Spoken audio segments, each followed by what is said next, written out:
With the keynote speakers that we have invited. So first of all, I would like to request Mr. Gaurang Motta to come up on the stage. I'll give a brief intro of him.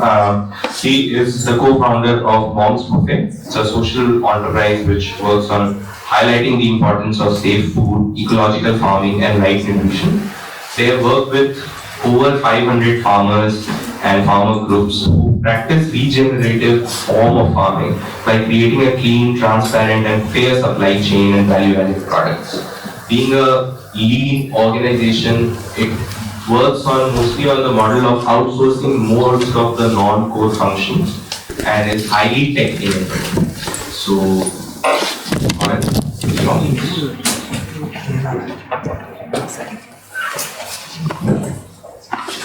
hello everyone. I'm really glad to see so many people on a Sunday afternoon, which shows us that we are on the right way to entrepreneurship, I think. Because there will be no Sundays, no Mondays in entrepreneurship. Thanks, Master, for the introduction, and thanks to iLabs team to have me here. Okay, so to start with a couple of questions. One of them is on here. What really do we understand by the term entrepreneurship?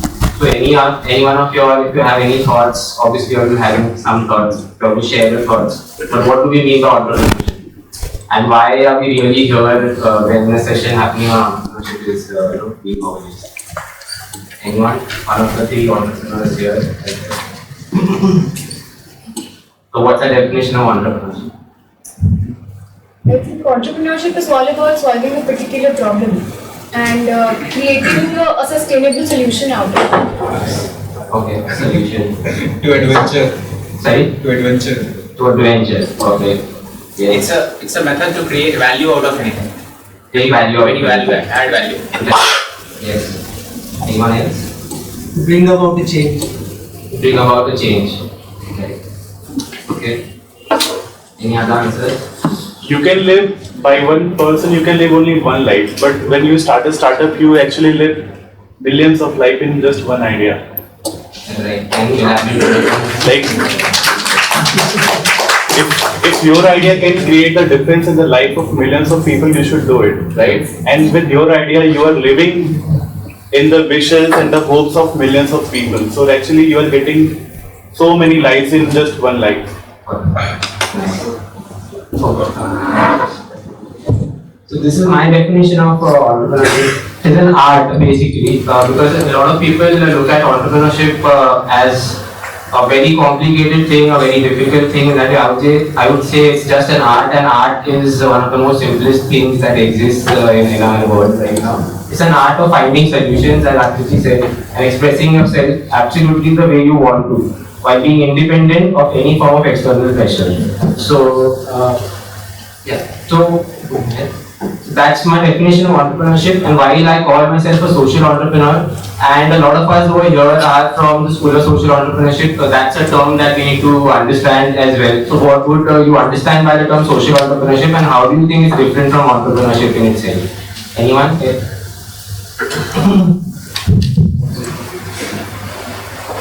Cool. So I'll go ahead and give my definition of social entrepreneurship. Social entrepreneurship is any form of entrepreneurship where you enable the environment, humans or any other beings to regenerate themselves, be independent and to flourish. So from these two definitions that I put forward and from the understanding that we have, especially from this definition, what's the term which you feel is the most important in this whole definition over here? Like, which is the most important term in this whole phrase that's put across? Enable. Who said that? Okay, so yeah, at first we get the answer. So it's enable. So the difference between entrepreneurship and social entrepreneurship lies in this one term. That's what I feel and I understand. It's to enable and not to dominate. Mostly what happens is when we go on an entrepreneurial journey, or with for that matter any other journey that we are going through, we try to dominate things. I get most of my understanding on most of the things that I do from nature. When you see nature, when you see a forest, you get most of the answers that you're looking for. Maybe on an individual journey, maybe on an entrepreneurial journey. And an environmental ecosystem or a forest ecosystem will always enable and support the other beings around and never dominate it. While in entrepreneurship, we tend to do that, which is something if we just keep back to ourselves and just enable the people that we are working with, the beings that we are working with, or anyone we connect with. It will create an ecosystem which will flourish on its own. Every individual will flourish on its own, and that's what social entrepreneurship is all about. So coming to my journey in a way, it's a journey about regenerating an ecosystem, one thing, one human at a time. So I start with how I got into this journey. So I am a co-founder at this social enterprise called Bouffe. We work with farmers in 5 states in India on helping them transition to organic, natural, regenerative farming and value add the produce and connect them to the market in a way. It's a very simple thing. Everything that we do is based on simplicity without complicating anything. So over here we are here to discuss more on the finance funding part of it. I come from a background of finance. I'm a CFA by training and worked in a financial rating agency for around 4 years. But the thing over here is that I don't connect with most of the things that I worked on 4 years back. We are a bootstrap startup from day one or day minus, if you call it that way. We were always clear on one thing, that we're not going to raise any external funds. But as per my definition and as per what we are trying to do, I speak about independence. And when you get into an external funding situation, what happens is your focus moves to the external, moves to someone else, and the power in some way doesn't lie in your hands. And as an entrepreneur, you need to be independent. You need to absolutely do what you are on your journey to do. And there needs to be not even a single % of sacrifice of what your plan, your vision, or your goal is in that way. So that was. Can be there. Can be there. So that's what our thought was from day one in that way. So how did my journey start? So it started with a very simple thing like having plants at home which were not surviving for some reason or the other. I was working in a job, daily job, long hours and stuff like that. And I was very curious to understand why taking good care of the plants, why were they still not surviving in that way. That's when I came across a workshop happening by an NGO called Green Souls, based out of Kharghar. They were taking a workshop on urban gardening and kitchen gardening. So the person taking that workshop, Julius Rego, he's the person who laid the seeds and foundation of whatever we're doing at Monk's Bouffe today. He didn't just speak about organic farming or natural farming or kitchen gardening or urban gardening. He spoke about the environmental ecosystem. How the whole ecosystem functions, how modern day agriculture is harming the whole system rather than just being a source of benefiting the farmers in that way, and how our traditional forms of farming can enable the farmers or support the farmers much more than the modern agriculture tends to be. This is something that tweaked something in me, and post that he recommended a book called One Straw Revolution, which is a book I would suggest all of us should read. It's not just about agriculture or farming, it's about a philosophy of living life. Farming is a lifestyle, all of us live a life. Life is pretty simple, all answers are around us, we just make it complicated for no reason of its own. So that's when I started going further into understanding natural farming, the environmental ecosystem, the forest and stuff like that. While going further, I got to understand and got many more questions being thrown at me than answers that I was looking for in that way, specifically from farmers and from the environmental ecosystem, basically the soil that we all survive on in a way. The agricultural ecosystem in India today is at a stage where we really have no solutions from a governmental or on an NGO perspective, which are the two policy making and decision making powers existing at rural level and taking most of the decisions with the farmers and for the farmers also. That's when I started talking to a lot of farmers, meeting a lot of farmers, and the questions thrown at me were the basic of one. The basic problem that existed was there was no clean, fair supply chain for the farmers. It's a very simple thing again. There is no rocket science in solving that thing, but for some reason no one wants to solve that thing. It's as simple as giving more power in the hands of the farmers, we in India are a huge population in which around 50% of people still depend on agriculture in some way. The youngsters are moving away from agriculture. The existing farmers don't know what to do with their pieces of land. How are we going to survive with that kind of a system? Most of the power is going in the hands of very few corporates who are going into farming.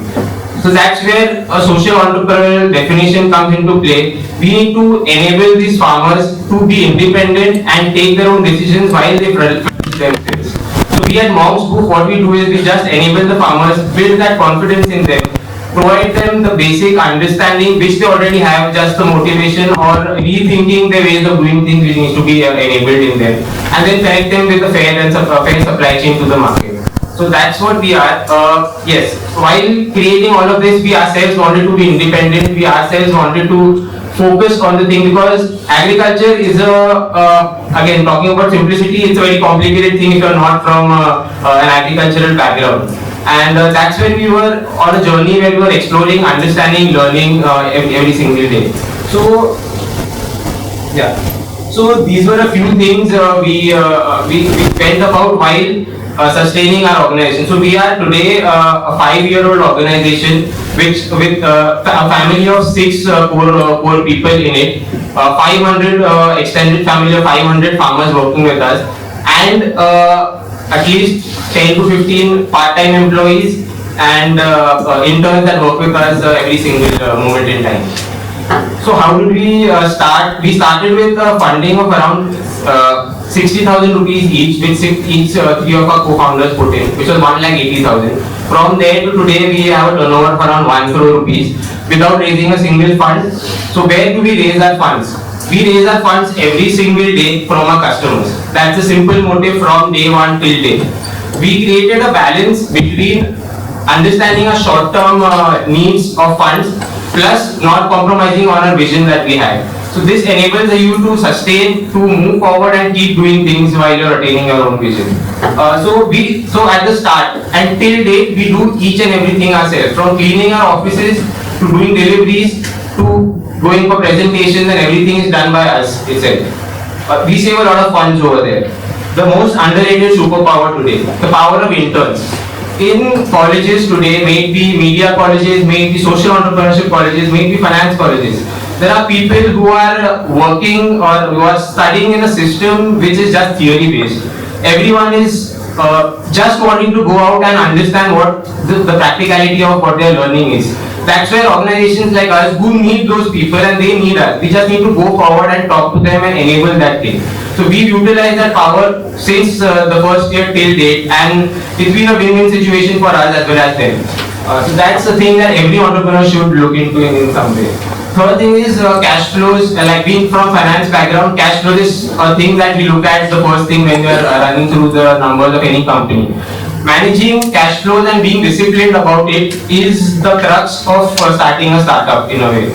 Each penny that you put in and each penny that you're generating or which is moving out needs to be there, even if it's a single cup of tea that you go out.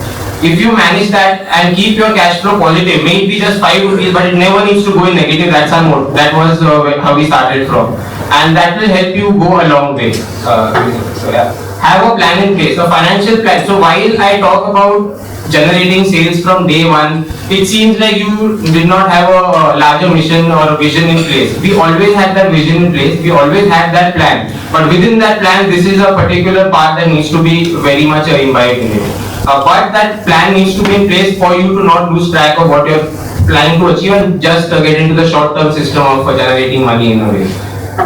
Yeah, the next thing is personal touch. This is something that we really concentrate, work on, and this is the core of whatever we do as co-founders and with anyone that we interact with. May it be the farmers, may it be our customers, may it be our employees, may it be the interns, or may it be ourselves in that way. You need to have that personal touch. How has this helped us in connection with the funds? So being in the food industry and for the first 2 years catering to B2B clients much more, B2B clients work on credit only.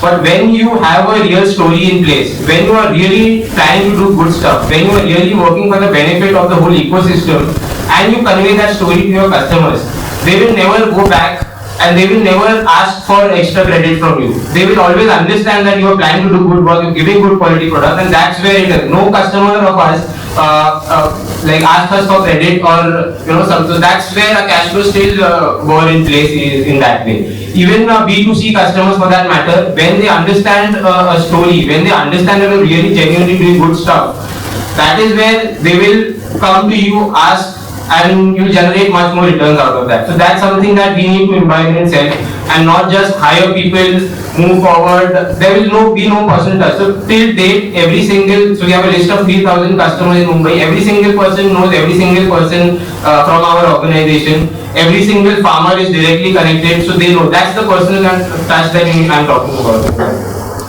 Co-founders. So yes, so at one point in time, 2.5 years into the system, we needed some sort of extra funds which was unplanned for, but there was an opportunity coming our way. At that moment in time, again maintaining that personal touch, we thought of getting in co-founders. Who were these co-founders? These co-founders were friends or people we knew of who understood our philosophy, who were on the same page but not working with us in a way. When you get such people on board who will be working for the organization, they become part of the organization. Plus they were willing to get in some funds. So if we want to raise funds and still maintain that personal touch, that communication, and still have the power in your hand in a way and be independent, this is one of the things that we need to look at. Co-founders who can come in with money while working with the organization and understanding the philosophy of an organization. Yes. Again, friends, so all of us will be having a network of friends or people who we know, who will be working with in the industry in a lot of different domains, maybe PR, media, finance, whatever. We had a few friends who were working at high posts in startups, in corporate world, and had an expertise which was much better than what we had for a particular domain. So we accessed them, we spoke to them, and they were always ready to help us. We right now have them as board members on our team, and we access their skills and their techniques from them, what they've learned in their organization. So that comes free of cost as well. So yeah, a balance between long term and short term, which I really spoke about. So while we were clear about not raising monetary funds, while what I spoke about, we did raise intellectual, emotional and physical capital. There were a lot of friends who did not have anything to give in terms of skills and stuff like that. So when we did events, when we did exhibitions, when we were working with farmers, all of them were there to work with us, build our, give us more hands. Right now, while I'm talking over here, we have a Bandra Farmers Market which is managed by two friends who are not working with us but are managing the market over there on our behalf. So that's where when you have a clear vision, when you have a particular model in place, and you have a thought process of creating a fair ecosystem for everyone, people will come in and no one will pass it out. So we saved a lot of funds on all of these things which we could have just raised capital and hired people and stuff like that. But so this was our philosophy from day one. We wanted to build things one step at a time, one brick at a time, not get blown away by the pace at which someone else is going. So what I would like to end with is that most of us, when on an entrepreneurial journey, move forward from a very external perspective. We try to see things, comparing it with others, what we are going to achieve as numbers, but we need to look inside. We need to be and know ourselves, we need to know who we are, how we want to do things, and how we want to place our startup as. So this might not work for most people, this might not be something that you agree with for that. But you need to find that for yourself, how you want to run your startup, how you see things. This is how I saw things and this is how we function today.